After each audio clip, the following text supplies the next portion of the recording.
Hello everyone, today I'm going to be talking you through a programming challenge I've come up with.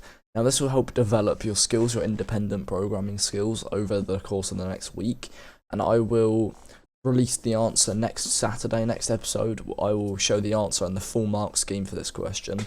Now I've come up with this myself, so the marks may not exactly be 8 marks, but I'm not exactly doing this like some sort of UK GCSE paper, or I don't know what the equivalent is in other countries. I'm personally from the UK, so I do GCSEs and A levels, things like that.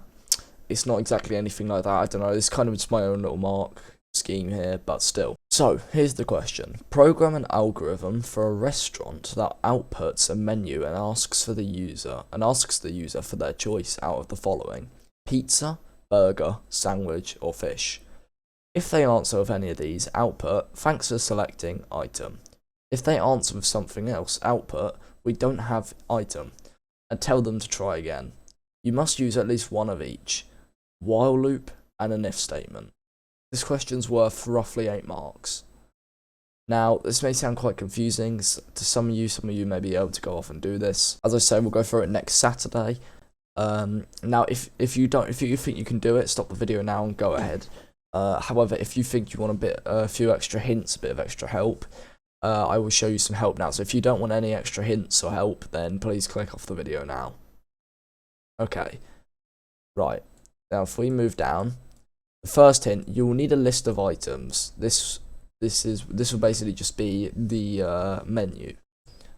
You will also have a while loop that looks something like while variable is not equal to list index, or variable is not equal to list index, and so on. And you'll have that about 4 times.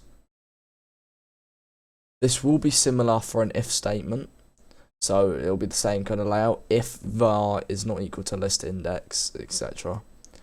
And the code should be around 10 or 11 lines. If your code is longer than 10 or 11 lines, that is fine. It could still be correct.